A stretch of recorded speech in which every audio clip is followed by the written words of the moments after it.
স্পষ্ট বার্তা বিএনপির প্রতি যে সংবিধান সংস্কার না করেন আমরা সংবিধান আবার পুনর্লেখন করব।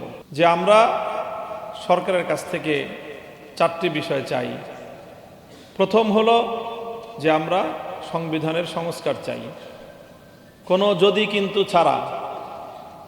এই সংবিধানে সংশোধনীর এই ব্যাখ্যা ছাড়াই যেই সংস্কারের দাবি উঠেছে, যেই সংস্কারের কথা বিএনপি তার ৩১ দফার যে নির্বাচনী তার যে ইশতেহার ছিল সেখানেও সে ব্যক্ত করেছে, সেই সংস্কারটাই করতে হবে।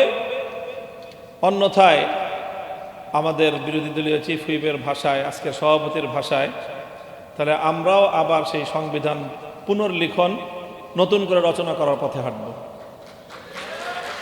এটা শুধু নাহিদ ইসলামের একার কথা নয়, এটা আমাদের সবার কথা।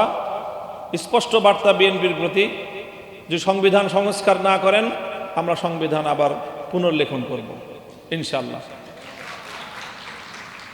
আমরা দ্বিতীয় যে আমাদের বাংলাদেশের মানুষের যে অভিপ্রায়, বিপ্লবের যে অভিপ্রায়, সেটা হলো আমরা ক্ষমতার বিকেন্দ্রীকরণ চাই এবং আমরা ক্ষমতার মধ্যে একটা ভারসাম্য চাই। এই ক্ষমতার বিকেন্দ্রীকরণ এবং ভারসাম্য আনয়নের জন্যই প্রধানমন্ত্রীর হাত থেকে প্রায় ৫টা গুরুত্বপূর্ণ নিয়োগের দায়িত্ব রাষ্ট্রপতির হাতে ন্যস্ত করার প্রস্তাবনা করা হয়েছে, জুলাই সনদের মধ্যে অন্তর্ভুক্ত করা হয়েছে।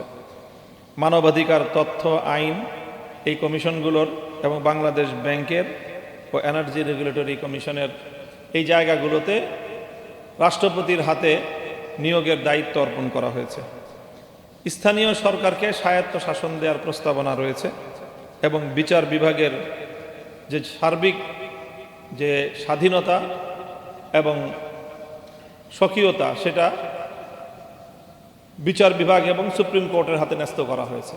এই প্রস্তাবনাগুলো বাস্তবায়নের মাধ্যমে আমরা মনে করি যে ক্ষমতার বিকেন্দ্রীকরণের যে আমাদের দীর্ঘদিনের যে দাবি, জনদাবি এবং ভারসাম্য প্রতিষ্ঠার যে একটা অভিপ্রায়, সেটা বাস্তবায়িত হবে। এটা হলো আমাদের দ্বিতীয়।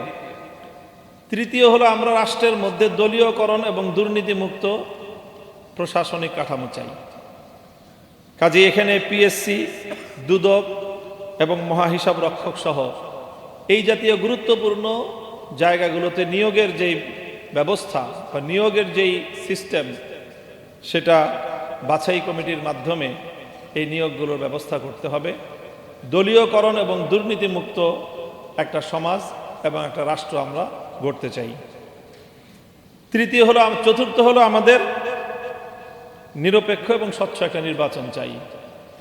সেই ৯০-এর দশক থেকে বাংলাদেশের মানুষ নিরপেক্ষ নির্বাচনের জন্য যেই পরিমাণ আন্দোলন বাংলাদেশে হয়েছে, একটা নিরপেক্ষ নির্বাচন ব্যবস্থা প্রতিষ্ঠার জন্য, আমি জানি না সমকালীন পৃথিবীর অন্য কোনো দেশে এত বেশি আন্দোলন সংগ্রাম, এত বেশি জীবন দান, এত বেশি সম্পদের ক্ষয়ক্ষতি, এত আন্দোলন সংগ্রাম আর কোনো দেশে হয়েছে আমার জানা নেই।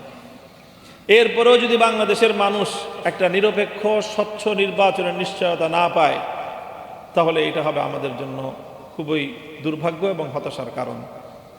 কাজেই সংবিধান সংস্কার, ক্ষমতার বিকেন্দ্রীকরণ, ভারসাম্য প্রতিষ্ঠা, দলীয়করণ ও দুর্নীতি মুক্ত প্রশাসনিক কাঠামো, নিরপেক্ষ স্বচ্ছ নির্বাচনের নিশ্চয়তা, এই চারটি মৌলিক বিষয় যে কোনো মূল্যে আমরা আদায় করে ছাড়ব, এই দৃঢ় প্রত্যয় আমাদের লাগবে। গতকাল এবি পার্টির প্রতিষ্ঠাবার্ষিকীতে বিএনপির নেতৃবৃন্দ উপস্থিত ছিলেন। তারা কেউ কেউ বলেছেন এমন যে আমরা এবার সংস্কার শুরু করি, 25% করি, 30% করি, তারপরে আবার আরেক সরকার এসে আরও 30% করবে, এভাবেই পূর্ণ হবে। সে কথাটা ধরেই বলতে চাই, যদি অনেক দাবি আছে, জুলাই সনদ এবং গণভোটের যে বিষয়গুলি বাস্তবায়ন হওয়ার কথা, দ্বিকক্ষের উচ্চকক্ষ যেই পিআর পদ্ধতিতে হওয়ার কথা, এই সব বিষয়গুলোকে সামনে রেখে জনতার যে মৌলিক চাহিদা, বিপ্লবের যে মূল অভিপ্রায়, একটা সুন্দর, স্বচ্ছ এবং নিরপেক্ষ, দলীয়করণ মুক্ত, ফ্যাসিবাদ মুক্ত, দুর্নীতি মুক্ত একটি সুন্দর সমাজ বিনির্মাণের পথে আপনারা অগ্রসর হন। এতে আপনাদের মঙ্গল হবে এবং কল্যাণ হবে। আর না হলে এর পরের যে বিপ্লবটা হবে, সেই বিপ্লবের মধ্য দিয়ে বিএনপি ইতিহাসের আস্থা করে নিক্ষিপ্ত হয়ে যাবে। কাজেই আমরা ধীরে ধীরে জাতির কাছে আমাদের বার্তাগুলো পৌঁছানোর মধ্য দিয়ে আমরা বিপ্লবের প্রস্তুতি গ্রহণ করব।